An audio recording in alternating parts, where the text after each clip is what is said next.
I think that was one of the main things that really hurt me as a young man, and I see a lot of other young men, is expressing themselves. Being able to cry, being able to say, hey, man, I'm hurt. Man, I need you, man. I need, this guy here, well, let me talk to you about something. And that was a main issue with us as growing up. If you cried to a man when I was growing up, he was like, hey, man, I don't want to hear it, man. Look here, you can't be crying around me. And so that was something that I needed to do, and that's one thing I encourage young men to do, is expression. If you have something that's troubling you, you have to express it. You have to get it out to someone. And then that leads to relationships. Because if you don't find someone, or you don't have someone to talk to, who do you talk to then? So now that leads to relationships. Now who do you talk to? It can be your mom, it can be someone at school, it can be whomever that I always say that God had opened up so that you can talk, so you can express yourself. Okay? And that's one of the key things is relationships with your children, or relationships with someone. Okay? You got to be able to express yourself. You got to be able to say, hey, this is bothering me, or I can't do this, or I can't do this. And that leads also to your thought process. What do you think? What are you thinking? My thinking at the time was, man, I just got to make some money. I just got to do this, do that. My thought process wasn't, hey, I need to trust in God so I can get things right. But when my dad passed away, all that came to the forefront. I'm like, man, I got to do something now, man. I got to work. I got to do something to put bread on the table. And so it really grew me up. But the thing about that is that it takes a process. It takes time. Yes, There's a process that it takes to get there. It doesn't happen every day. Yeah. That's why we need people in our lives consistently. Now it don't have to. It can be like an uncle. It can be a mom, whoever. But we need to really, me personally, we really need to see what our children are doing. Okay. And time. What are our kids doing with their time? That was the key. That got me in a lot of trouble. The time I'm skipping school and doing other things, and that idle time really got me into a lot of trouble. Okay, what are you doing with your time? When I was younger, man, parents put you to work. You had to clean up. You had to do this. You didn't really have time to do that. You had to be at the house at a certain time. So we really didn't have time to get into a lot of stuff. But I see nowadays it's a lot different now. And let me say, the challenge that the kids face now is a lot different than what we face. They got a lot more stuff going on, man. It's like, whoa. And you can't solve that like, okay, boom, you start doing this. It's a process that, man, you gotta really get in there. This is a battle that we're fighting. This is a spiritual battle. And you gotta understand, all these kids have purpose. All you young men have a purpose. And God created you for a purpose and a reason. And if you don't have someone to nurture that, you can go all off course. That's so true. You know what I mean? You got to nurture this in these young children because they're here for a reason. Yes. I'm here for a reason. It may have taken me this way to get to this point, but God spared my life to get to this point to be here to tell you guys what I've gone through. Right. Okay? And we have to understand, God is there, man. No matter if you see him or not. Sometimes we may get off track, but he's still there, man. He created you for his image. He's still there, man. And that brings this love. I mean, everything that you have. So you have your relationships, you have your mindset, you have what you're thinking, and also your attitude, your conduct, your behavior. Having hey, I don't want to act like this guy over here. I don't want to act like this guy over there. What is your behavior? Yes. And I want you guys to really relax to ask me questions about that because, like I say, this is a daily process, and we have a lot that we deal with our kids now with social media, with the TV. With they're in schools, they don't have the programs that they had like when I was growing up. Yeah. You can go to school, man. You had summer school. They had lunch at summer school. We played football, basketball, all these things that keep us occupied. So now that these kids don't have it, how do we do that? How do they stay occupied with positive things? Because they can stay occupied with negative things. Yes. But how do they stay occupied with positive things? And so that comes with the parents and whoever can really get in there, man, and not be afraid to tell these kids, hey, you can't do this no more. You can't do this, man. I think we're so into the way the society is satisfying the children now. You can go to bed when you want to go to bed. You can eat what you want to eat. All kinds of things like that, man. And that's really ruining our kids, man. And then they're exposed to a lot too. So we have a lot more they're dealing with. They're exposed to a lot of sexual things now, a lot of violence now. So how are their minds? Not. When I was a kid, when we played, we didn't have to think about all that. That's true. We didn't have all this stuff going on. That's true. And sexual stuff that we saw. Now, I was an adventurous kid. We did a lot of stuff. I had a very what do you call that? Creative mind. You know, we go out and do a lot of different things. But now, man, I think what happened to kids, it really taunts their mind when they're exposed to a lot of things they shouldn't be exposed to. When they're exposed to things that the adults know, that now they know. How do they grow up and be kids, you know? And so these are a lot of things that we face. And how do we deal with these issues? We got to have programs. We can have like this right now. I think opens up a door for us men to say, hey, what are we going to do? Yeah. Because I see a lot of guys in my neighborhood, man, that they just didn't have that growing up. Now, my dad was there, and I thank God he was there. He has still a lot in me, but what if my dad wasn't there? So a lot of these guys I see don't have none of that, man. They have no fear. They have no discipline. And I work my job I've been on my job now for almost 28, 29 years. And we got a lot of young guys that come in there, man. They'll come in there and work a little bit, man. They get that check, they gone. They on their phone, you know what I mean? Hey, you got to do this, man. I ain't doing that, man. They ain't paying me enough. So they don't have that discipline. That comes from home. You can't teach that when you get on the job. That's true. And so what do we do about that? So we have to really start when the kids are young and get them on a program, man, and start really getting their lives, man. So I'm going to open this up to whatever questions you guys have. You know, if you have any questions, let me know. I want you to feel it like I'm your uncle. Like you know what I'm saying? Like I'm your uncle. You can talk to me. And I was growing up, you had too many guys you could talk to. I mean, you could talk to certain guys you couldn't talk to, you know. But I want to be the guy that you can talk to, you know. And there you go. Whatever question you guys have, if you have any questions, you know, feel free to ask me. There you go, that's one. How I have a question. Yes, ma'am. Okay, I have a question for you. Who's talking, your phone or him? Okay, thank you. How do we, it seemed like we lost in our community when it comes to our children. To the point they don't even have an ear to hear on how to get better. And you said it's so profound programs, but do you feel that the parents need to push more? Do you feel like they just settling? You know, get more involved. In the days time, back in the days, parents got involved. And now the parents want to be the friends. The parents are not giving discipline. The parents are not checking. Children gonna be children. I've learned even with my grandchildren, when their parents are their friends, they don't appreciate that. Because they may not like it, you grounding them, but they appreciate it in the long run. And so parents, how could you help parents to let them know that's important? That's important. Yes. And some of mine say, I ain't gonna raise mine like you raised up. But now they coming back to me, oh Mom, what to do? Because I'm lost. I don't know what to do. But I tell them, if it didn't break you, it ain't gonna break them. Again, children need standards. Yes. That's what we here for, to give them standards. And so even being single parents, we can't blame the world because we single parents. We got to take accountability. Okay, I'm here. Let's make this thing happen. And I don't want my child to suffer because I don't want to be here. All right. So give us. You were excellent. I asked you some stuff, and I said, how did you deal with it, man? You said, I just give them all I got. The thing about it is with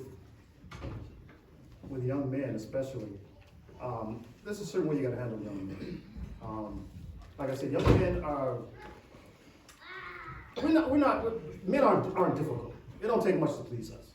We don't need all this and that and this to please us. But you got to be true. You got to know when you tell someone they're watching you. Okay, so you have to be an example. You can't tell them, hey, I need you to be home at a certain time. I need you to be this way when you're not doing it. And when I talk to a lot of young men in the neighborhood, and sometimes I kind of like, okay, let me pray about this because I don't know what I'm against. Because this is a spiritual battle. And the one thing I find out about them, they didn't have that growing up, so you just can't go to them and say, hey man, don't do that. Hey man, wait a minute, man. But they gotta see something in you. So when they come to the neighborhood, they see me cleaning, they see me walking. They don't see me smoking. They don't see me hanging out doing that. So there's something different about this guy. So when I go talk to them, there's a different respect they have for me. That's true. Because they know something's different about me. Okay? So when I say, hey, man, you ain't supposed to be doing that, look at me like, Okay, okay, I see, all right. And so there's a different approach, as opposed to if I was doing the same thing they're doing and not telling them not to. Oh, And I that's see a lot of good. older guys, hey man, don't do that, and then they ain't drinking with them and hanging. See, look at this guy the same as me, man. Yeah. So how can you tell me something when you're not doing anything different? Yes. So you have to be consistent in what you do. Mm-hmm. Yes. Yes, ma'am. Yes, I want to say what Pastor Demetri Mark was saying, that you got to get them involved. Like, because after school, my kids go, normally that they come here, I know my son Solomon, like, I don't want to come, you know, say I want to come, but he don't know, it's more than just a cotillion. He got different sessions that will help him, you know, so it's good that we have outlets, you know, by me being a single parent. And also after school, these two involved. They go to run the Rebels. My oldest day used to work there. So she called me one day and said, Mom, you know, they go to run, sign up. And so they go to run the Rebels after school. They have like activities, homework, health, and That's you know, good. they feed them and stuff like that. So being a single parent is good to have, you know, because it takes a village. Yes. You know, you can't do it alone. Yes. By knowing you're a Yes. single parent, okay, what can I do to help? Yes. They got the Boys and Girls Club, they got the big girl brothers and big sisters. They got a lot of help out here for parents. Yes. You know, positive. Yes. You know. Yes.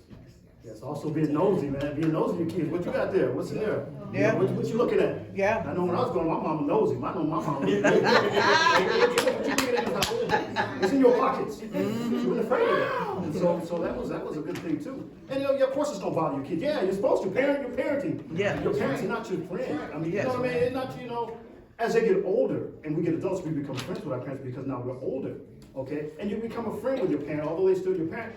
But when they're children, you have to guide them. That's You have to guide so them. You true. get, man, they gonna get on their nerves. You know, man, my mama, I'm telling you.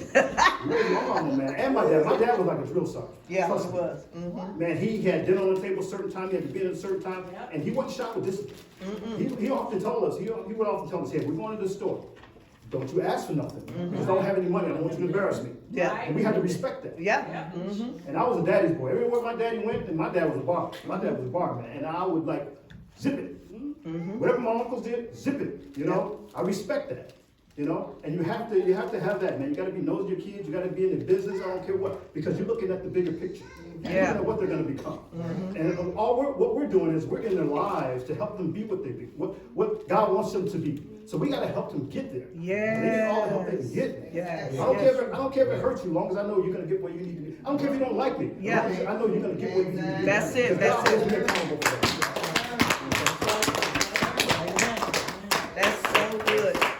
And like she was saying, the food and, you know, the struggles that single parents have, you know, and that, you know, we are prime when we do stuff, you know, that we have a little eats and stuff, because you never know where the child is coming from or the struggles that's at home. And you know our struggles, you know, mom, after dad had left, it was very, very challenging for her to do what she needed to do, put food on the table, pay for the bills and all that.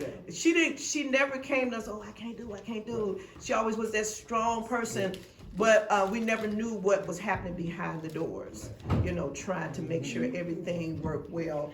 And so with these young men, my question is, you know, and they probably don't want me to talk about it, how do you discipline with these phones and this social media and all this stuff? You know, we didn't know nothing about, my children didn't know nothing about social media at 18 years old. If they did, they snuck. Yeah. Okay, I didn't buy phones. Yes. You know, and I know a lot of people say, well, we want to keep up with them. Yeah. I think you can get them, but I think you have to get the ones that you can monitor where they can't. Help us out with that. They can't log on to a lot of stuff. I'm not really techie person, but I know there's things out here that children can have that's geared for children. Yeah. And you have to monitor and make sure that they're staying on what they need to stay on. I think it won't even log on to the other stuff, Okay. internet stuff that you can log on to. Okay. And so they have to continue with that until they can, you know, until they get of age. Yeah. You just have to do that. Yeah. You know, there's no excuse for that. Yeah. You know, I mean, you can compromise with children, but it's gonna hurt. That is You so know, true. it's like giving your kids too much. You give them too much, and all of a sudden they're always gonna want. They're not gonna want to work for that. Yeah. You know. Yes, sir. All right, so the question is this, as far as, you know, by me being a coach, you know, my young homies here. Now, I'm real big on, you know, helping these young guys pull their pants up. Yes. So I'm at work, one of my buddies at work, you know, he's 34 years old, so he's sagging. And I asked him, I said, dude, dude, just give me your belt plan. Don't you? If you ain't gonna use it, you ain't gonna use it. You know what I'm talking about? And he pulled his pants up. Yeah. I said, what are you benefit? Yeah. Yeah. You know, so even though one of these, I seen a young guy out here, he walking, he sagging his pants. I said, homie, come here. I said, so why you sagging? He said, I don't know. I said, okay, if you don't know, pull your pants up, fam. Yeah. He said, bro, you just something to do, bro. I said, bro, if you was in prison, would you sag? He said, no. Yeah. I said, how come? Yeah. He said, man, because I don't want nobody to try me. I said, man, you gotta say it the same way, bro. Yeah. Pull your pants up, Yeah. man. That's right. So Yeah. how can you convince these young guys? Because it's just everywhere. Yeah. I'm in the store, I'm in Pick and Save, they just sagging. And I don't like to look at nobody but my Right. wife. So how can you convince these guys? Pull your pants up, man. Well, you know, it's a mindset, man. Everybody wants to fit in. No one wants to be different. And if you hang around certain things and listen to certain kind of music, you want to fit in there. When I was a teenager, man, certain style I had, my mom didn't like it. You know what I mean? Certain, you had a hair curl and the hair, I'm in the mirror. She didn't like that, man. But I needed to fit into what was going on. You know, and if someone told me, hey, man, you need to shave your head and be bald headed, I'd be like, come on, man. And so I think that's always going to be a challenge with these young kids want to be in the trend. You know, and it's a mindset. And it's someone like you saying, hey, to bring it to their attention, like something's different here. You know, if everybody's doing the same thing and no one's opposing what they're doing, they're not going to think differently. Yeah. Because this is their atmosphere. Right. This is their world. And if this is their world, they want to fit in. They don't want to be any different. And so I believe this, by you saying that makes them think about something. Just like when you talk about the Lord to somebody, they may not do right for a while, but that seed is planted. Yep. And God gives the increase. So Right. by you just saying that may make a change in that man. It may not happen overnight. Yeah. It may not happen in our lifetime, but it will happen. It will happen, man. And just by you doing that, hey, man, you need to pull a pen. Oh, dude, come on, man. You know, you can't make them, Right. but you put someone's mind. Amen. That's good. That's good. That's good. That's good. That's good. Any more questions? Y'all look very intrigued. I love it. Amen. That's some awesome. You have a question, Meg? You don't have a question? You got some things you like to say? You ain't got nothing you got to say? Okay. Anybody else? Aaron, you have something you would like to say? You don't? Okay. All right. Anybody else? King? He just so happy his granddaddy here. That's the only thing. Huh? Okay, go ahead.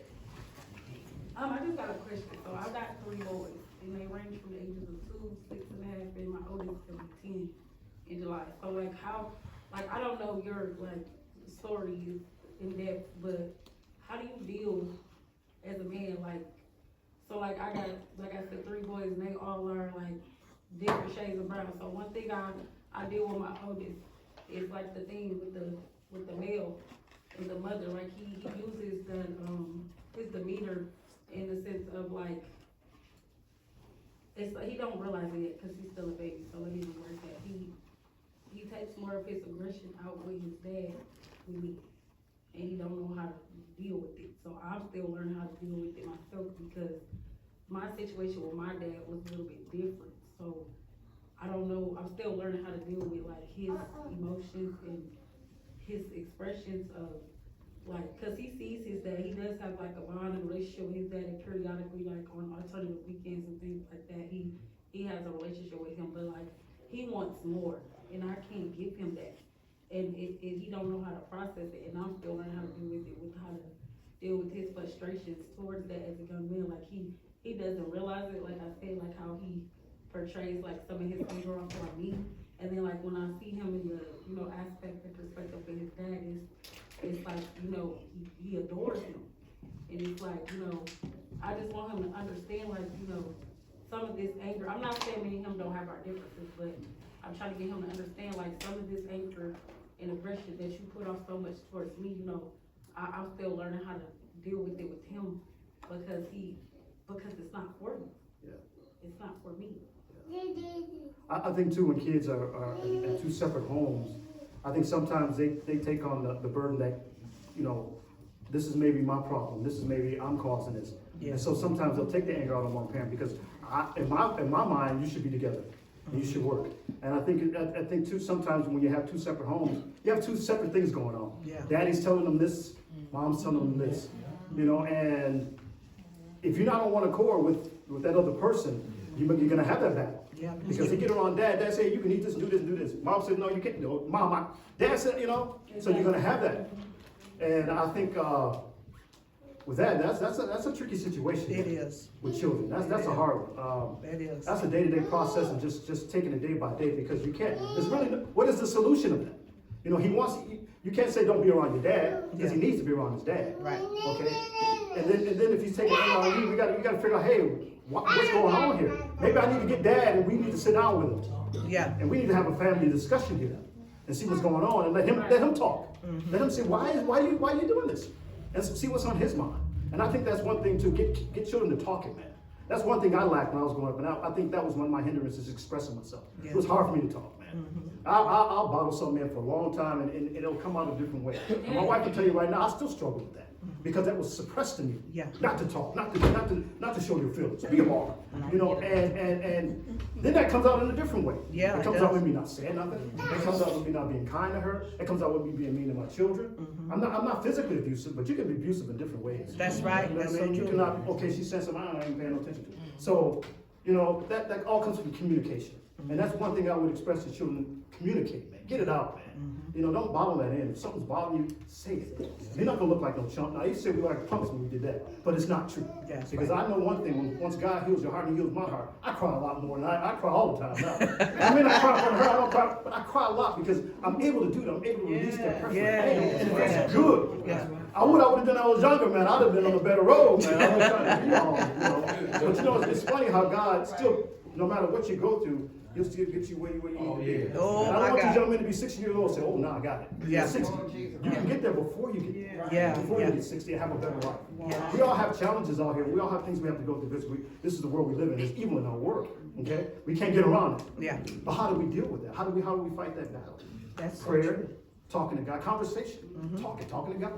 You don't have to get on your knees and pray. I'm talking to God right now. Lord, help me get up here and say something right. You know, Lord, don't let me, let my knees shake. So that's a conversation with God. We constantly, and that's one thing, man. Just getting it out, being able to just be you, and not be judged by being you too. That's If your good. kid say something you don't like, it don't call him no this or that. Don't put no labels on him because he acts a certain way. Just love him. Yeah. And just let him be him. And when you let him be, he'll express himself. He'll be more comfortable to talk to you. That's true. If you make him feel comfortable. And so that's all up to us as parents to do that. That's good. That's good. Any other questions? If Durell, if you would, I know you're one of the coaches, if you would share one of your battles that God had to help you overcome, is you blame your dad for not being there. And you had such an anger towards him that you couldn't even call him dad for a long time. End up going to prison, and your mom raised 9 children by herself. And because dad wasn't there, if you can just share, what got you just now, I mean, a couple of months, able to say, Dad. And it was so hard. You were so angry with him. You never know who in this room is experienced that. How did you release that? Amen. So my dad, he from Chicago. That's where my family from. So my mom moved all of us from Chicago here since we was kids. My father, did drugs in Chicago, that fast life. He going in the '80s. The drugs, they selling drugs, they got money, crack, and so on and so forth. He abused my mom and all these kind of things. And my mom moved us up here. We was away from him. So. Can you stand up, please? So we'll make You wanna come sure up the here? kids Come up can here. see you, please. Yeah. What you got to say is important. Yeah, we want to make sure. Yeah, you see very it. That's God. I enjoy talking. That's God. I enjoy talking, man. I'm afraid of this. Let's get Brother Jackson a big hand. Yeah. Awesome.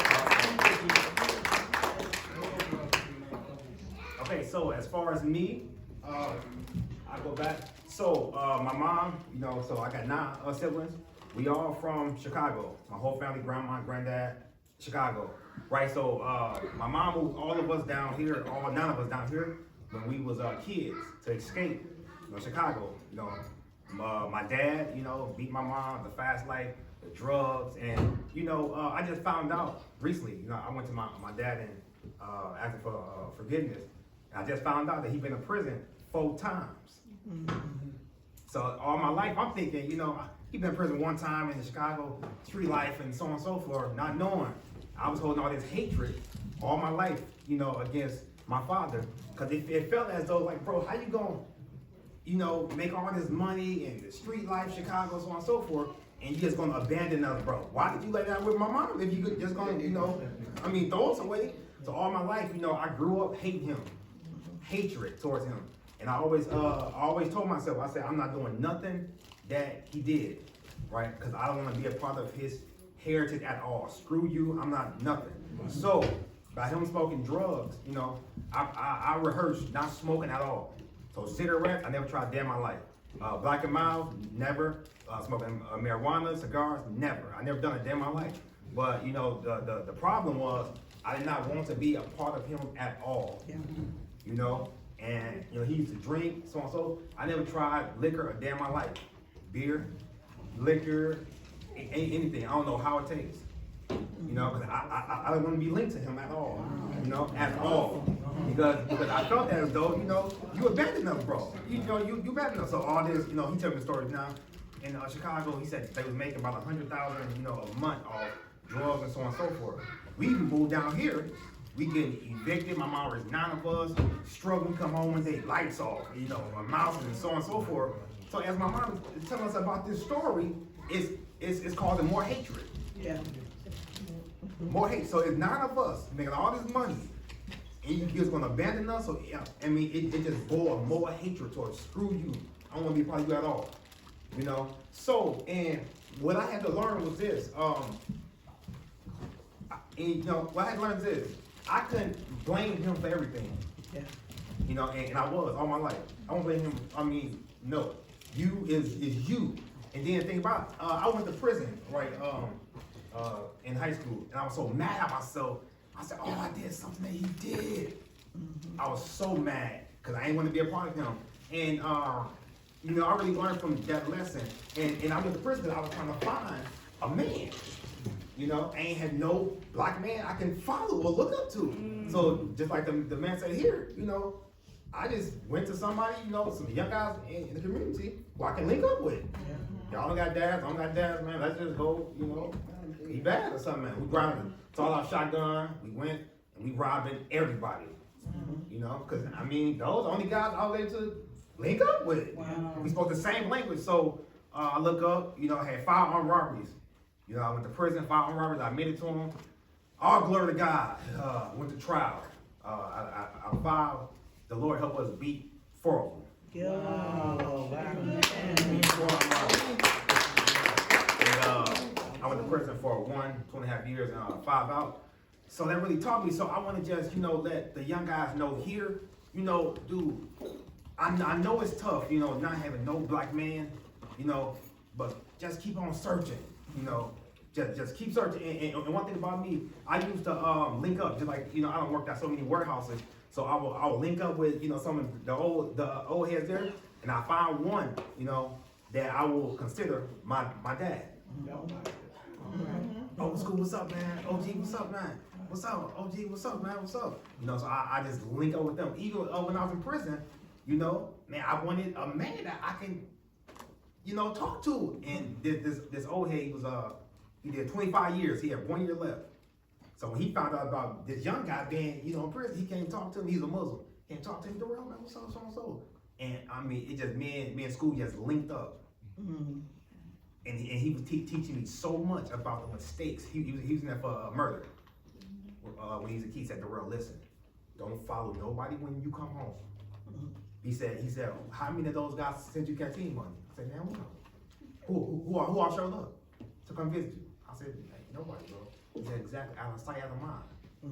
You thought they was your friends and buddies. That's good, Out of sir. sight, out of mind. They wasn't. Follow yourself, follow your own dreams, follow your own goals, bro.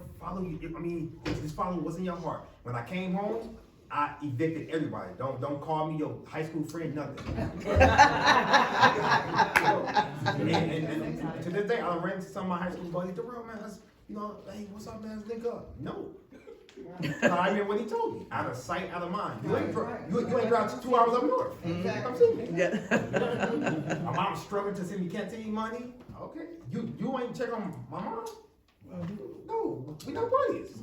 But I learned that from my old head. And this time also, it just took me 33 years to forgive my father. I just met with my father last week, and I went to him. I'm like, oh, gee, I gotta talk to this dude, man. And it was so hard, because I had so much boiled in on the inside of me. Oh my God, I'm gonna talk to this dude, bro. And I went to his house and we talking, and I'm like, God, how can I talk to him? I don't know. So I just stepped out on faith. I said, okay, God, I'm gonna do it, man. And it was just hard for me to tell him that I once hated you. I once hated you. And I'm like, oh, Jesus Christ, I'm gonna do this, man. So I'm like, okay, skip it. I said, Pops, what about Chicago life, man? Why did you just, do my mom like that, man? You leave us, all this money, so and so. And what I was doing, I was holding hatred towards him. I didn't even know the behind the scenes story. I know the depth of it. My mom would tell us, the depth. She'll say, he abused me with all his money, and he let me take care of y'all. But by talking to him, I felt so much more free because he told me the behind the scenes. Come on. Wow. Of what caused him to evict us. Yeah. He said, dude, I was on drugs real bad. Even though I was making money selling dope, he said, me and a lot of guys, he took me out to Chicago, road skate. So I met a lot of his buddies, right? He said, all of us, man, you smoke crack. He said, dude, you know how hard it is to get off crack? And he said, not just crack, but drinking also. So crack and drinking every single day. He said, not just that, but having all this money, women, greed. A lot of my buddies have died. He said, the world, not just that, but you never even knew. I've been in prison 4 times. I said, 4 times? I never knew that. He said he did a bid for 3 years, came home, Chicago streets again. He went back for 4 years. Came home, Chicago streets, he went back for 5 years. Came home, and he went back for 6 years. So all of these years, I'm thinking he said Chicago streets just screw your mama, screw all the kids. But think about it, he was in prison for all the mistakes that he made. So I was seeing it, differently. I did not even know. So when I asked him to forgive me last week, it felt so, I felt so relieved. Oh my goodness. I felt so free. I felt so free and relieved, man. And he stood up, man, shook hands, hugged. It's all right. Awesome testimony.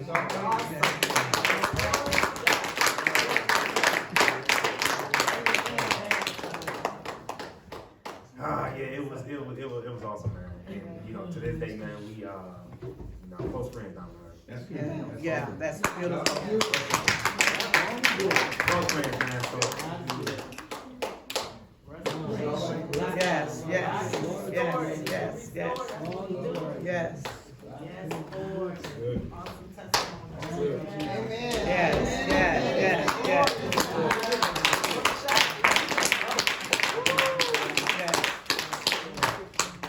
Yeah, so young guys, man, just release that, man. Go talk to somebody.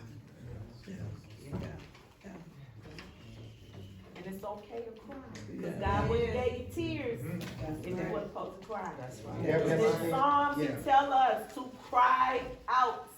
And He says, I hear your cry. We cry. So cry. That's cry also. That's something I didn't do. I thought, men, we don't cry, man. No, that's what we don't do. Release it, man. Release it, man. Release it, man. And just keep on going to talk to somebody else. So, I'm gonna. Beautiful.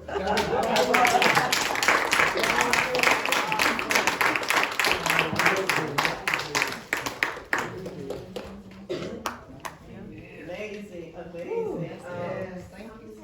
I got on his nerve. I wouldn't let him go because I met his dad and I said, he's just a broken man. I said, you can't hold him accountable for being broken. You don't know what life did to him. And I said, you gotta let that go. You gotta let it go. You gotta reconcile because, you know, he has a wife and they have faithful children. And I said, God blesses you as you forgive and release your unforgiveness. You gotta let it go. And he said, how am I gonna do it? I said, God gonna give it to you to do it. He's gonna give it to you to do it. And he was teaching Sunday school and I heard him say, my dad. And a lot of them didn't know. I could have ran through his crying because that was the first time he said, my dad. He used to say, OG. OG. That's how he addressed him, OG. OG. You know, I don't want to talk to OG. But he never said, my dad. And so I said, Pastor Durell, they don't know me to shout. I said, but I could have ran off through it. You said, my dad. And that was a point of release. And a lot of times, like you said, you was blaming him for something, and you didn't even know his challenge. You didn't even know what he was going, you didn't know the pain that he was going through, and you were blaming him. And how many of us have found ourselves in those situations? We never knew the backstory, never knew, you know, what one was going through, just like the young girls. You know, go ahead. Yeah, I guess, you know, you sharing, I want to share, my father, I was about 6. And, my father, my mom had 2 children with my dad. Okay. You know, not here, but anyhow. And my dad used to come get us and we spend time with his mom and the auntie.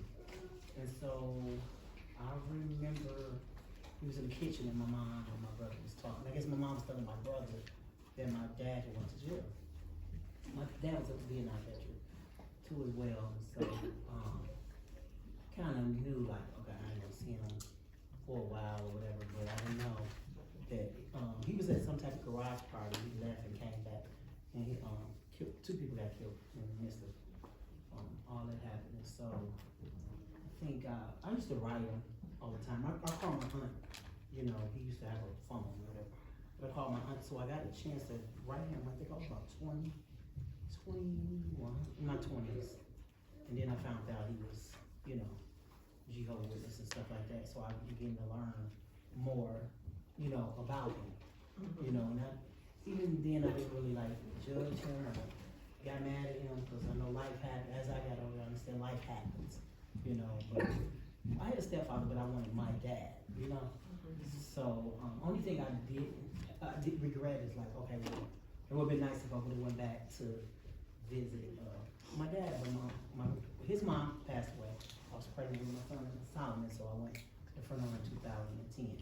But I always get a chance to talk to my dad like on the phone and, you know, and share like, okay, I know my life would probably be different if you raised me, so I thank God for the time that I can share, you know, and talk to him and write letters and, you know, even if he's not here physically, you know, so that kind of helped me, and they had bothered me for many years, and I also had to cry about it, because I, you know, had missed him, or whatever. And so when Durell was, I'm getting emotional, but when Durell was talking, when he said he had went to visit his dad, and I said, that's what I probably need, I need to just go visit him in person. Yeah. So, thank you. That's good. That's good. That's good. This is the point of these sessions because not only do we build children, we build parents too. Yes. We really don't know what the parent, they send their children, but we don't know the struggles that they have, you know, behind closed doors. So we're here for the entire family. Even though the children are involved with the program, we're here for the entire family. Is there any other questions? This has just been simply amazing, more than I could even imagine. This has been simply amazing. We have one more person coming up before we go do our family activity. Somebody say family activity. Yay. And so I'm so grateful for these men. Now these are the men And God, I didn't know who was gonna help me. And you know, he touched me. I said, Lord, who gonna help me? I'm building boys. I don't know nothing really about boys like that. I got two. But I don't, but these are the men that God has allowed me to connect with me and build an approach. They have a past and they have a future. You know, now, Pastor Durell had to really push himself to get his name back good in the community because of that time in prison. And he did. He pushed, got his own business. He had to work these temporary jobs and had to build his name up. And I'm just telling you, young people, these mistakes, whether we want to run from them or not, we got to come accountable to them. We have to come accountable to them because the society judges us accordingly. Even though our whole life has changed, even though we don't even think that way anymore, they have to see. You have to gain your trust back in the community. And so, in that sense, just think before you do it. Young ladies, I know we've been talking to the young men, but young ladies, I got pregnant on purpose. That's why I'm 61 years old with a daughter of 45. I'm 16, I got pregnant on purpose. But I didn't see the responsibility that came behind raising a child by myself. I didn't see that my child not only needed me, but her dad too. Okay, I didn't see none of all that. And so I had a very difficult life that I did not have to have. We make choices. And you know, that we don't want to hear, we don't want to obey. We gotta be responsible for our choices. I had to flip mouth. Remember he said be quiet. I had to flip mouth. To God to tame that mouth. So y'all see me now, but I just felt, hey, if I feel it, I'm gonna tell it. And you know, and there's a respect level that my mother just went on. She was happy. All right, so and I had to literally learn the hard way of certain things. Just ain't meant for you to say, ain't meant for you to address. All right, and sometimes your words, ladies, I'm talking ladies now, they can come out so sharp that saying I'm sorry is not acceptable. And so, you know, we have to be careful. We was talking about in that etiquette class about, you know, young ladies cursing. And then we had one young lady made a mistake up here and just cursed right in front of all of us. But it was good to hear it because we know that's a part of her. It's been there all the time. That didn't just, oops, mistake, no. She do that all the time, all right? So it just came out, you know, just how she do it, right? So, you know, and we asked, how did that look? But to her, it's cute. Because that's all she knows. You can't criticize somebody, but that's all they know. So this is why we have these programs to let them know that's not a good way to be. That's not a good way to be respected. I am a real estate agent. You know, they do a lot of cursing, but not in front of their clients. For their clients, they're very polite in the way they talk because they can't be respected talking. Thank you, vulgar talk. And so, but that vulgar talk comes from a place. Something that just don't happen just like that. You know, sometimes there's a lot of anger behind that talk. And so you feel that you get your anger out better when you talk like that. You know, sometimes you want to hit somebody, and so you can't hit them, so you talk like that. But that don't make you look more like a young lady. My fight in this program is against teenage moms. That's my fight, because I lived it, and it's tough. It is not, even, I don't care how many programs you have, when you go home, you gotta deal with that baby. You can have the free Pampers, you can have the clothing, all that, but your mental capacity is not, it's really not there. You haven't even lived your life, and now you're taking care of another life. That's why when you get a certain age, you feel like, where did my life go? I've been a parent all this time. You know, and you're trying to bring that life back, and it's all gone. You know, like me, 61, to see my children enjoy it, to me, it's just to go to the mall. Because I didn't do that. I had to help with my brothers and sisters, and I had to help with my own children. So just to go to the mall with my friends, and we just giggling like prom. I know nothing about that. I was a mom. Moms don't go to prom. Because my mama wasn't dressed you to go to prom. Not being a mom.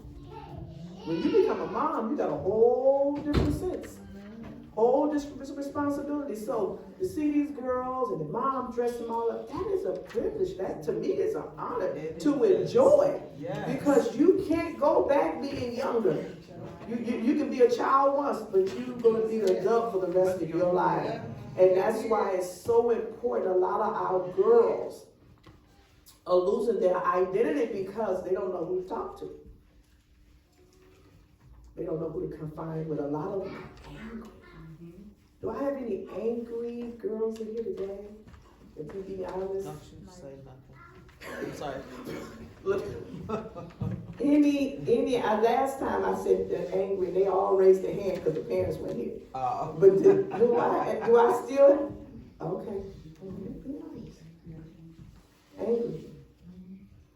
Angry. We got angry adults in this room. Yep. And so that we need to take our time to be healed. Because we miss what life is all about. You better minister. Yeah, we're so angry. Yes, yes. And we can't solve it. You know, we can't. We want to, but we can't. Like my brother said, either let God do it. One thing God said something to me.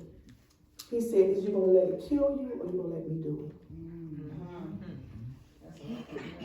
Because we are worried, get depressed. He said, what you going to do? I ended up in the hospital. It didn't change. I said, God, I'm going to let you do it. I'm going to let you do it. Because it can stress you out and you still don't have the answer. So, you know, we also too have a mentor aftercare after this. I talked to some of my girls that was once in, that won in the program. And so next year we want to have them do the building sessions. How that sound? The ones that won and went on with their life and they're doing different things in their community, they're coming back to build in the building sessions. And so one of them I asked her about, she said, somebody asked me a question about the cotillion. And I said it was nice and all the things that they did, she said, and they asked me a question, well, where are you now? She said, I had no answer. I said, that's why we got that mentor program. Because we don't just want to leave you hanging with a crown. All right? Yes. We want to be able to make sure that what you learn, you're still moving it forward in your future. And she said, I am so excited. You know, and she won, she was 12. I am so excited. She's doing this, she's 15 now, she's driving. Oh, she's just so excited. She's, you know, going on 16 years old. I said, good. And her mother is a leader in the community. I said, their stress is there too. Right? Okay, because God want me to be like my mom. I'm not my mom. So she said, yeah, I want to talk about it. How you can keep your better self and still be you. All right? And so that's what we're excited about next year, bringing in our old ones that won. And so they can share their experience with you all on how they are moving forward and staying positive. Again, keep Brianna Newmont's family up in prayer. She'll be buried on next week, Tuesday. She was our event speaker, and she hung herself 2 weeks ago. Again, this is why these programs are so, I didn't even know. She reached out to me to speak. She used to be one of my coaches on better self. Bachelor's degree, master's degree, and yet she hung herself. And that tore me up. I'm just gonna be honest, you know, that close and I couldn't see it, you know, and I like, God, what can I do more? The Lord said, you can't do what they don't tell you. So that's why we have Q&A. We say, let's talk. That's why we have the mental health session. Are you okay? Let's talk. This is why we do these things, all right? We're just not doing it just to be doing it. We're here to help you. Etiquette, communication. We're here to help you. And so again, her mother said, I'm helping others and I miss my own child. I missed it. Okay, and so, and that can happen. It really can. And I told God, I don't want to be building a community of my own stuff. Come on. Right? I need to have an answer for my own too. Right. You know, and so I'm so grateful for you all taking, because Saturday's a busy time. But we're gonna have Mr. Phillips to come for his birthday, to give y'all his birthday cake. And he's gonna close us out.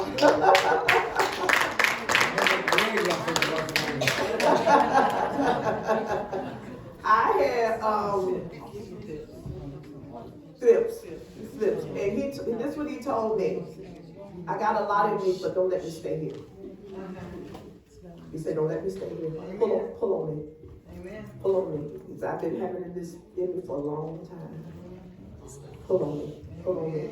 So I'll be able to share what's in me with these young men and help build them.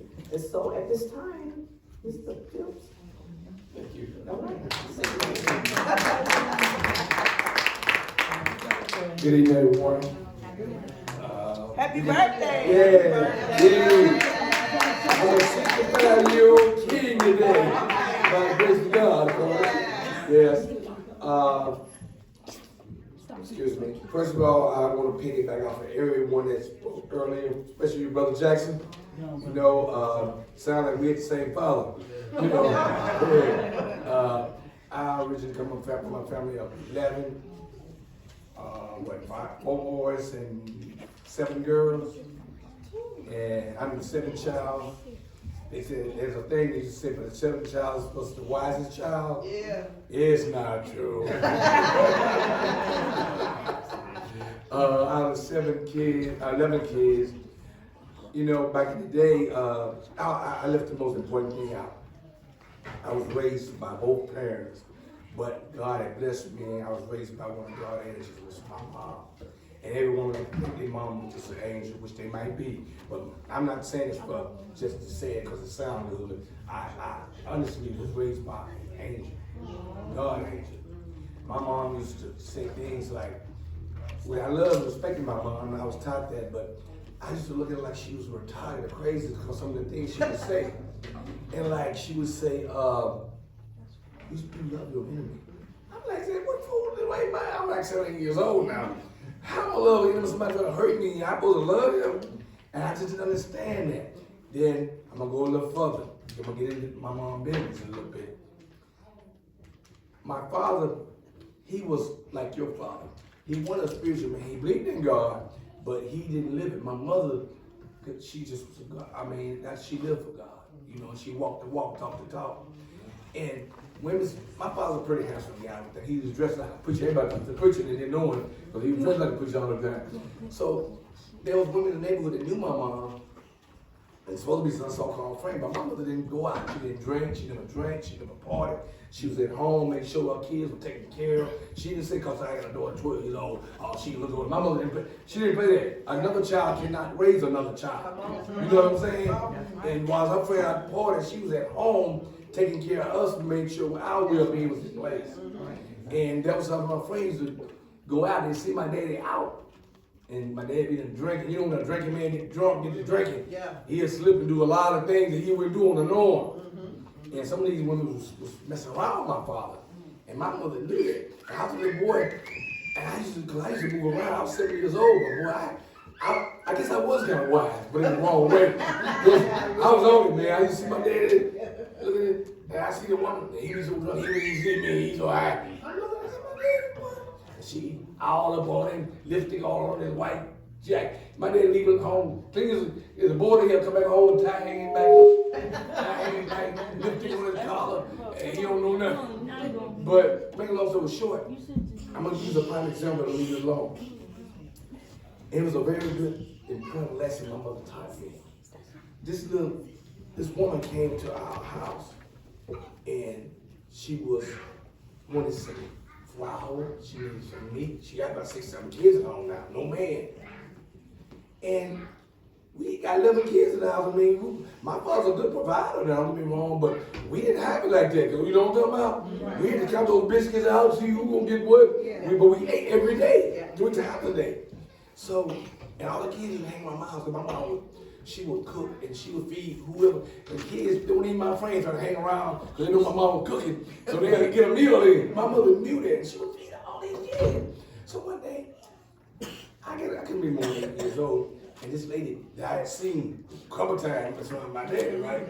And I was so upset, you know. So she came to the door. Hey, my mother's name was Franz. Hey, Franz, how you doing? Can you give me I need a little flour, and you got any baby so I can put it. And I'm looking at my mom. My mother goes back in the refrigerator. Our refrigerator, food ain't falling out of the refrigerator now. You know what I'm talking about? She go back and grab and get the woman the food. And I'm just crying. I'm torn apart inside. And I'm looking at her. I said it to her. I said, Mom, why you get that woman our food like that? You know, I didn't tell her about that, but she seen the anger. I said, Mama, she no good, Mama. My mama knew what I was talking about her. But like you said earlier, as a child, then you limit what you say, especially talking about your parents. So my mother got me, and my mother always been a real mild, calm speaker. My wife reminded me of my mother a lot with her mild wisdom. And my mother looked at me and said, just come and sit down. And she looked me in my eye and she said, son, she said, that woman got kids that hungry. She said, now think about this. Imagine it was you being that kid that was hungry. Would you want to eat and feed? She said, the kids ain't did nothing to me. And I just broke down. I need to bought me for a quarter. I feel so bad for giving the way I feel. And you know, that's what she had a way to break things out to make you feel so bad. And she do it so sweet, so good. So she broke me down, you know. So that's the story of that. But let me get back to today's, what's going on today. First of all, it's really hard to be a parent. And you know what I want to do? I want to commend you mothers for doing the things that you all doing as parents, man. I'm really, here's something I'm really serious about it, because without you mother, we will be nothing. And there's no such thing as a perfect mother. You do all you can, the best you can. And there are some good fathers out there, but there's a lot of deadbeat brothers out there. Fathers, and deadbeat. But I'm gonna say this to not just to the boys, but to the young ladies too. Don't be angry with your father. Because what you're doing is you're taking some joy away from yourself. What you need to pray for them. Even though they know better, don't let them, they don't enough hurting you not being in your life. Don't let them destroy your life. Take out that anger, don't do that. Pray for them. And maybe they'll better themselves. Meanwhile, if you're fortunate to have a mother, you are blessed. Let me tell you about these mothers. These mothers have to try to play a role of them. See, 30, 40 years ago, it was possible for a mother to raise a boy into a man. Reason being, that mother with that deadbeat father, I won't say deadbeat. Say he's just fortunate to make some bad mistakes in life. Because all brothers that locked them in their child life, they're not deadbeat father. Some of them had issues. Some of them came from a worse area than you. Some of them don't even know how to begin to be a father. That's right. You know, it's like my guy was saying earlier. Some things, the process, and you have to put in your mind to say, I want to be a better father. Yeah. Okay, you might not get it from your father. And Durell, what he said really messed me up. My father, he wasn't an alcoholic, but he was a big drinker. But check this out. My sisters, they always thought my father was an alcoholic. Let me tell you something about an alcoholic. Alcoholics do not have off days. Every day is a drug or a drink. Every day. My father pulled his belly up tight and worked 8 to 12 hours every day, Monday through Friday.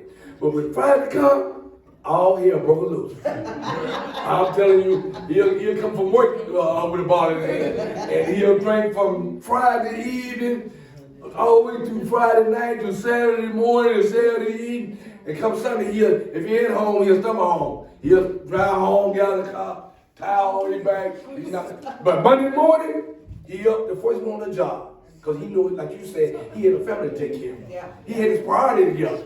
And then I went on further with my sister because we used to like debate. Because they say, well, you a man, you always trying to take up for daddy. And because they love my father, but they're the one with because when girls see their father cheat on their mom, that touches them. It's different from the boy.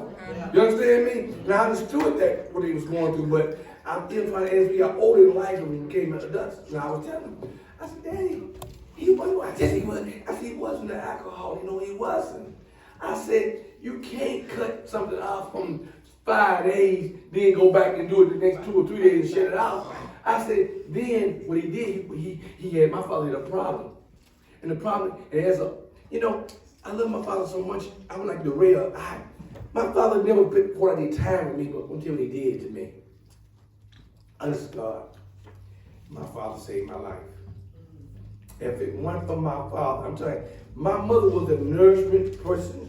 She just me every now and then, because my father was the one that really took care of that. And he loved me, but it was strange. I would see my friends, they'd go and hang with their dad on the weekend, they did some things, and I feel like, no, they start talking about their dad. I'm just looking. It's, I tell you, I'm just gonna give you a real example. Say a child loves strawberry ice cream, right? Okay. And you give this child this ice cream cone, his favorite, and tell him, hold it. You can't eat it, don't lick it, just hold it. You know what I'm saying? And it's 90 degrees. Even holding, that you watch the ice cream just melt down, your favorite ice cream. That's what it was like with being with my father. My father was at home, but it's like I didn't have a father. Because it was so, he would have been better to me, but now, I'm not talking about on the raising part. He did a good job saving my life as a young man, making a man out of me. But I'm just talking about having that father communication, that relationship. Yeah. I suffer for that. I was going through something, My daddy right here. I can work with him and do some stuff, but when the work is over, he cut me off, and he never said, come go with me, do this with me. He never, and that thing stuck on me, but I wasn't mad with him, I just couldn't understand. How come my father not spend time with me? Something wrong? I knew I was a terrible kid, right? In some sense, I was something else, so I'll be honest. I went to the same schools back then. When you go to elementary school, you go from 1st to 8th grade, and your whole sibling go to that same school. Right. So everybody know you and know your parents. Yeah. So the principal used to ask me. He said, "Son, what's wrong with you?" And I didn't know what he talking about.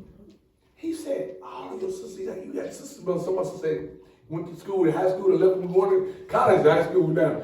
He said, "I ain't never had no problem out the Phillips family. All them good kids. I know your dad, I know your mama. What's wrong with you, son?" I stayed in the office. God's my witness. I used to get whooping. That when whooping was allowed in school. I used to get whooping every day, sometimes 3 times a day. And I'm telling you what kind of parents I had. My daddy knew the principal person. He knew my home teacher. Actually, my home teacher was their mud teacher. So it was a close thing, right? So they came with a game plan for me. Because I was a kid. I don't even understand me now. I mean, I'm not doing it, but I'm what I did. Some of the stuff scared me when I was trying to go to Jackson. But I go look back, I get scared. Like, man, God, you've been good to me. I just want to be over it. This was the thing. It happened from 1st grade to 3rd grade. When they got to 3rd grade, they came with a game plan for me. My home teacher was over my house talking to my dad. I kind of overheard him. He didn't know I overheard. I seen him talking. They came with a game plan. Here's the game plan for me. If my home teacher had to whoop me for any reason, right? He'll whoop me. Then he sent me to the principal office right after he gets to whooping me.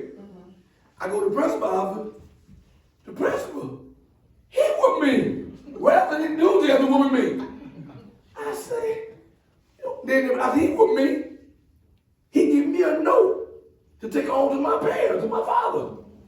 When I get home, my father will whoop me. Now this real talk. Now I be praying that he tired, overworked, when you put it to the next day. Cause my boy be smoking out like a man. I mean, I had a gristle in my pants. I didn't have no butt, I had a little gristle. I was a little bitty tiny guy. And my sister, they used to cry for me when my daddy whooped me because they would tell on me, but when my daddy whooped me, I come out the wall and be crying, it wasn't me. Mama, daddy, gonna kill him, you kill him, Mama, daddy, gonna kill him. You know, but make a long story short, I was stealing. You know, a lot of people like to brag like I was a good kid. I was a good kid, but in a bad way. I was a good kid. I didn't know I was a good kid yet, though. You know, I didn't know it. I used to lie, steal, and keep up mass foolishness, anything I can do to get some activity going. That was me. My daddy told me one day, he said, my son, he said, I stole a watch from this guy, this white boy man watch. He was the head supervisor of my father's job. I stole his watch and put it in my pocket. It's so pretty. I ride on my bike and he was hanging on his gift ship in the truck. I see that pretty gold watch at it. I turn around and go over to look at it again, and the devil got me. The devil told me, that's your watch. Get that watch. That's my beautiful watch. You get that watch. I know this is the biggest thing I ever do. I know I can get. I'll rap with the devil now and then. If I don't want to live with that watch, they're gonna get you. He said, watch. He says, easy, right there. You just ride your bike right there. Get it. Let's keep on going. And I rolled. I said, I'm gonna get it. I rolled about a block away, and the devil turned my bike around. I said, go get that watch. I turned back around, and I'm gonna tell you something. I went back and got that watch. Smooth too on my bike. I ride my bike, I let my bike cold, I don't pedal no more. So I had it hand free with it cold on my again, right? So now here I am, 2, 3. I get the watch. I'm just fascinated with a nice watch. Oh man, it was a real. I mean, it was like a $500 watch. I was just wow. So I'm just around my bike, and I got some mud. I was in my bike, you know, throw mud in the bike, throw mud all on my pants and stuff. Cause I thought I was clean, dude, you know, clean. So I go back home and change clothes. Oh, I changed clothes. I was so excited. I changed clothes. Got back at the house. And they went behind on my friend. And this is 3 hours later. I must have been 10 years old. I was right down the street, though. I went out from my home. I come back home. And you know, our house that way up this, you know, we was kind of like in outskirts. We went right in the city, in the outskirts. And I'm looking at it on a Sunday. And I'm looking at everybody on the porch. Everybody on the porch. On the Sunday, on our porch. I'm looking at everybody on the porch. And it was really scary. My dad was on the porch. He supposed to be getting rid of his hangover. He supposed to be sleeping. He was on the porch with his shirt off. And looking like this. And you know, you see those commercials where you see where that devil get in your ear and tell you something. Somebody tell you I like him all or something. I thought, oh, I knew I never put that watch in my pants. I even made my heart like jump out. I couldn't stop anybody looking at me. I saw a pedal in the bike so slow. I didn't have the energy. I didn't have the energy. Boy, I couldn't even pull that back. I was so wicked. I was like, man, I'm going to die. I'm going to die tonight. I know I'm going to die tonight. I know it. I know it. Man, I got there. And got there. And my dad said, my mother looked at me like standing up like, her eyes, my mother was real close. Her eyes was saying, whatever you do, son, don't lie to your daddy. Don't lie. We got proof here. Don't lie. Don't lie. And then said, what? All my sisters were looking, they nervous for me because they said, this boy gonna kill us here. He done told the superintendent, and white boy, watch this. Lord, nigga, you were wrong today. So my dad said, I couldn't even talk to him. I tried to be normal, but I couldn't be normal. But my body was all broke down. I couldn't just stand up. I was so scared. He said, hey, where you get the watch from? I said, what watch? I said, oh, that watch? I said, John Brooks.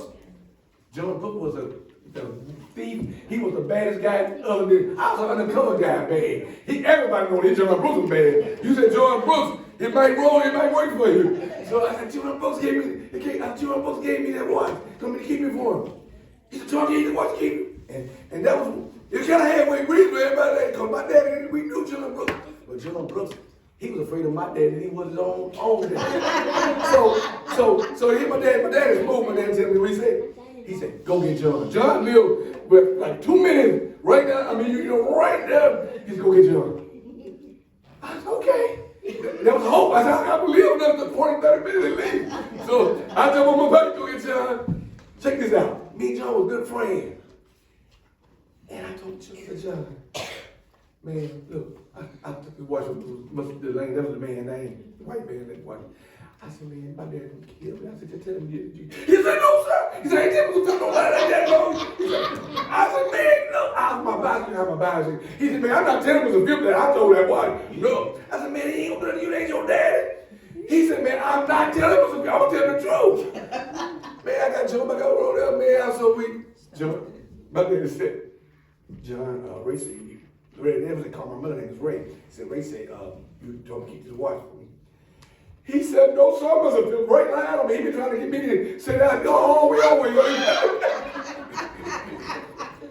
Man, my daddy told me this. He said, son, let me tell you something. He said, go ahead on, John, go back. My daddy told me, he said, son, let me tell you something. He said, I love you. He said, but let me tell you something. He said, these white folks, what you doing? In this society, they ain't gonna allow that. Man, they gonna lock you up, but they'll kill you for what the stuff you're doing. He said, but they don't love you like I love you.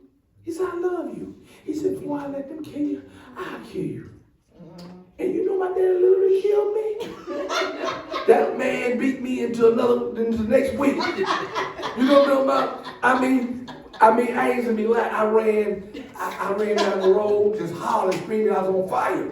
And my mother kept telling my father, say, you stop whooping like that because it ain't doing no good. My father said, oh yeah, it's doing some good. And let me tell you something. My father whooped me like that from the time I can remember till I was, my last good whooping I got was 12 years old. And I know I'm gonna say something to you young people in here, and I shouldn't say it, but I'm gonna say it. And I know you think it's child abuse, but it wasn't in my knowledge. My daddy used to whoop me butt naked.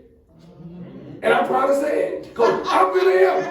If my father had, I forced my father to do that, dog. He didn't want to do that. He said, son, it's hurting me when I whooped you. I don't want to do this to you. He said, but I got to teach you to don't leave, but I was going to kill you. That man whooped me. One time I left my shorts on, I had my shorts on. He said, you ready? He always whooped me in the kitchen, because you got wooden table, can't tend to know when we wrestle and fight and running. He said, you ready for me? I had nothing but I looked over this frail little guy, had him with my shorts on.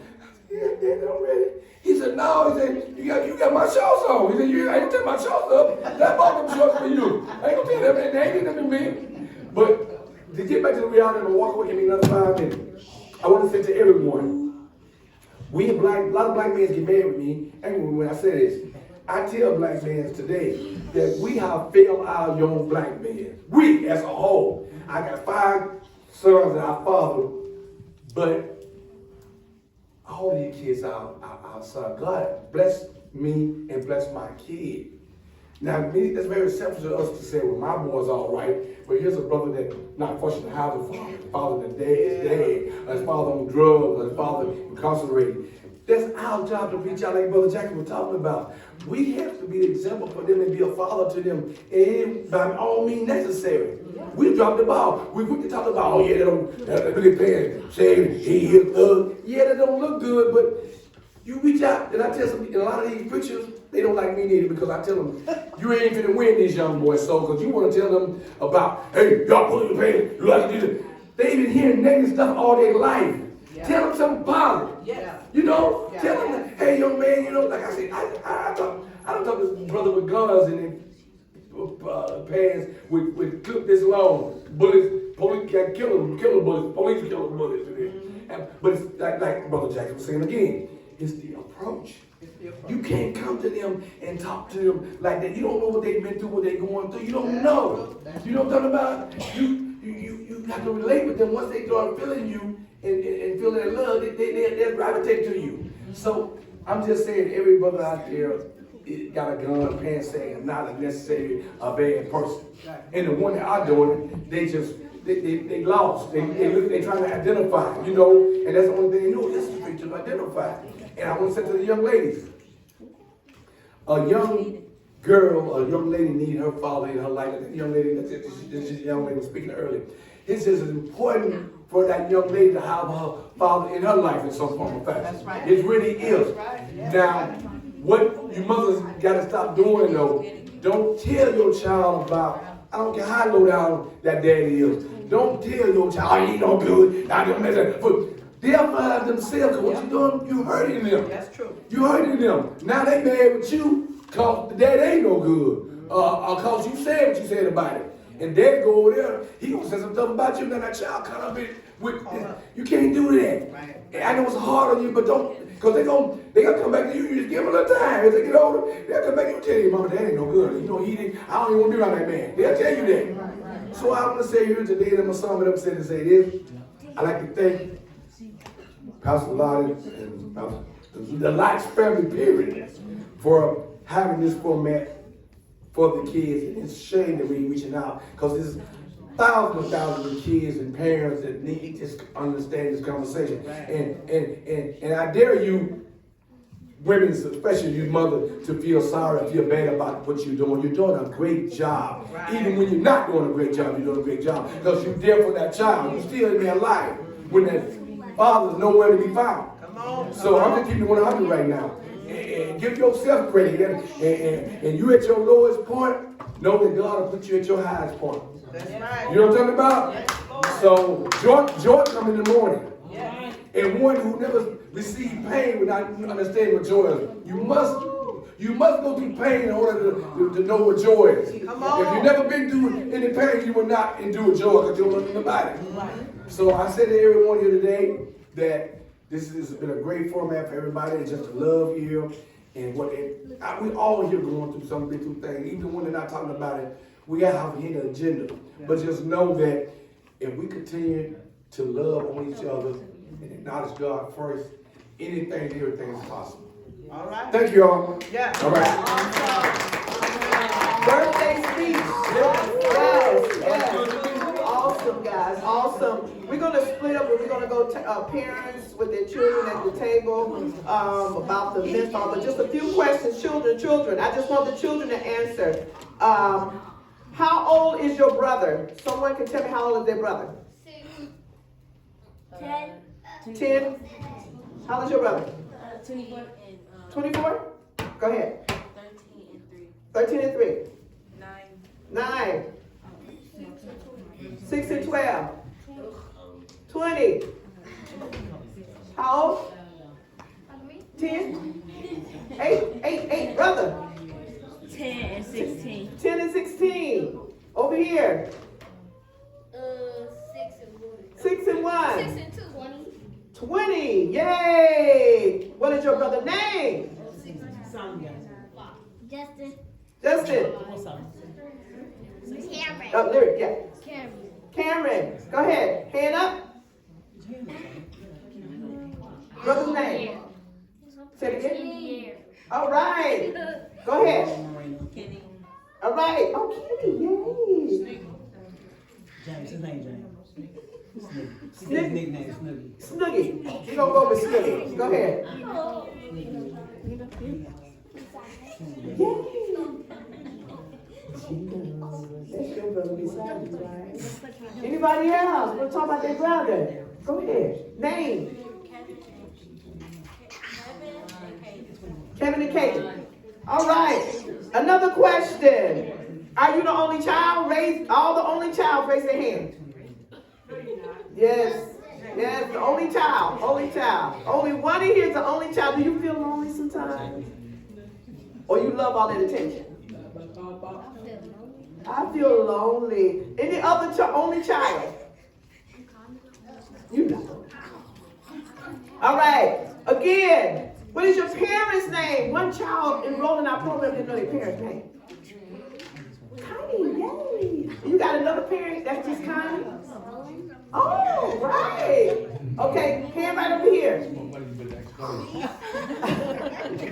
Say it again. To me, stand up and say your parents' name proud. Stand up and say your parents' name. Jessica, go over here. Angela, right over here. Yes, Larry. All right. What's your parent name? And James. Oh, what's your parent name? And what? Your dad's name? Brian. You smile. Brian, you smiled when you said that. Go ahead. Charles and Hope. Any other parents? You want to shout out your parents? Shout out to the parents. Any other parent? Okay, stand up and say your parent name. Come on, Keith. Mikasa Owens. Macasa orange. Ooh, that sounds pretty important to me. Macasa orange. Macasa orange. Anybody want to shout out their parents' name?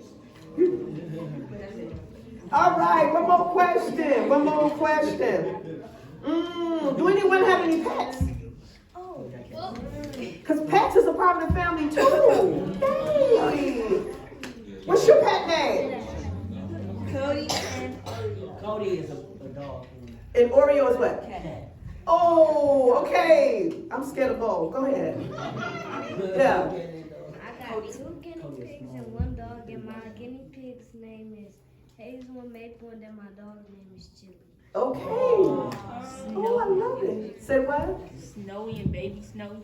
Okay, the dogs, cats. Yeah, they both dogs. Okay. Do you keep them clean or who keep them clean? Do you got to be fussed at to keep them clean? Okay, because you love your pets, right? All right, go ahead. It's Pete, Precious, and Okay, dogs, cats. cats. You a cat person. You a cat lady. Meow. All right, go ahead. You got a cat? Huh? What you got? A cat and a dog. What's their name? Okay, we'll wait on that later. You'll find them later. Go ahead, baby. You got your hand on? Right? I got a lizard.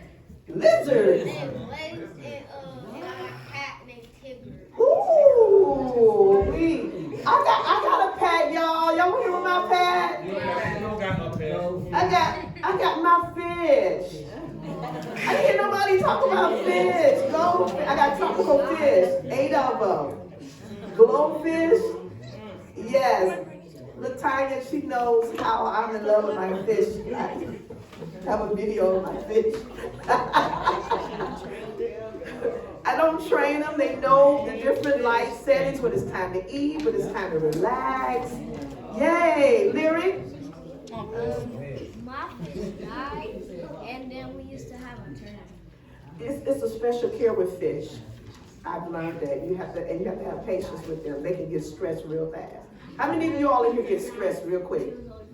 I can say none of y'all should get stressed. Your parents got your bills, but all right, you get stressed. How would you get stressed about? Okay, life itself, right? Yeah, and I'm 15 working a job. Oh, she said a lot. You understand? I'm 15. I work a job. Oh, right, that's stressful working with people, right?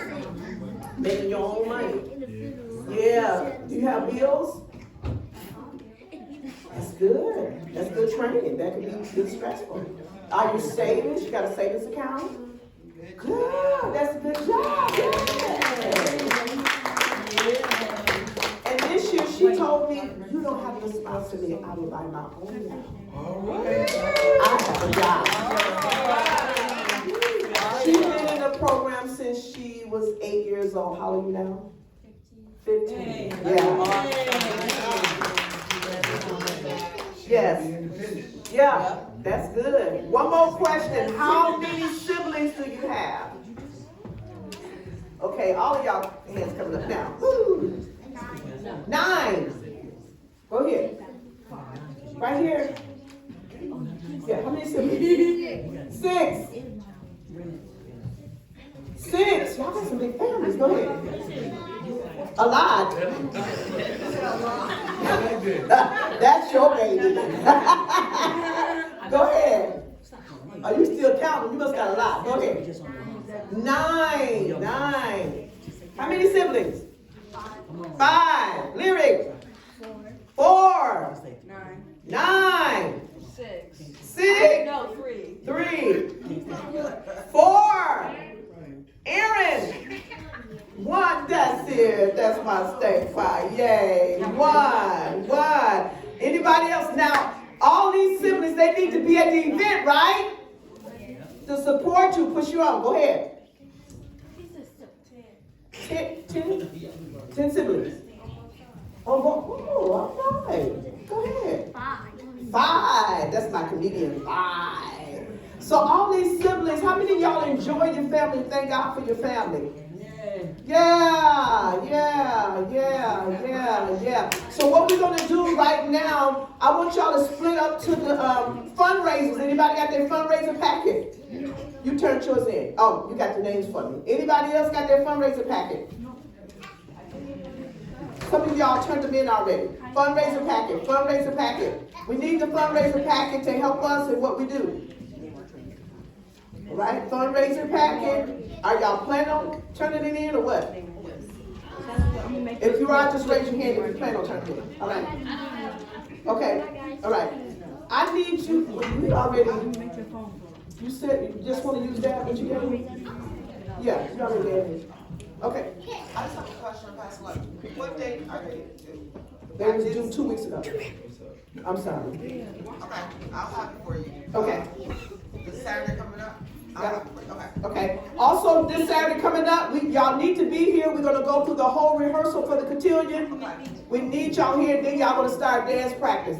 June 10th is gonna be y'all fun day. We're going to Pewaukee. We're gonna have lunch at Pewaukee Lake, so you can bring your swimsuit or whatever the case may be.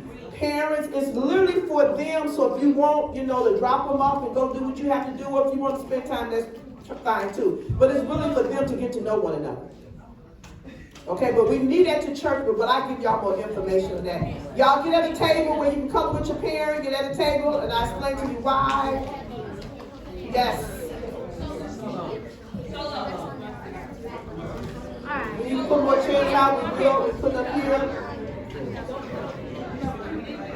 Can we salute and celebrate our speakers? Did y'all have a great time? Yay!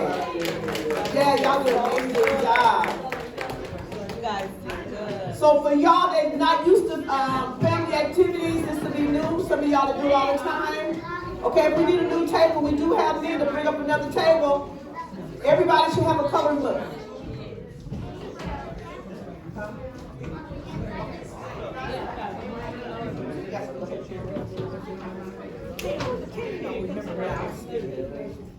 Can somebody show me the bathroom, please? Downstairs. Do we need more room? We need more room. Y'all can get snacks from the back too while y'all at the table. I'm gonna explain to y'all what y'all doing. Y'all get your snacks, sit at the table.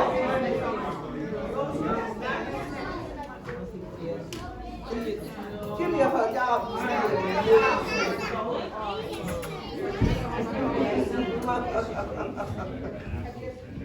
Yes, she the one that kept me going when I was gonna give up. She said, you can't give up because I still want to be in it. Yes. Yes, beautiful. That word you spoke, guys. You know we're gonna have you on YouTube. Yeah, we already got you on course.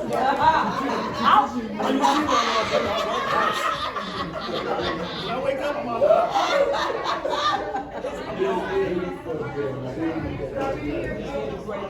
I was so in tune to your story, I felt like I was watching the movie.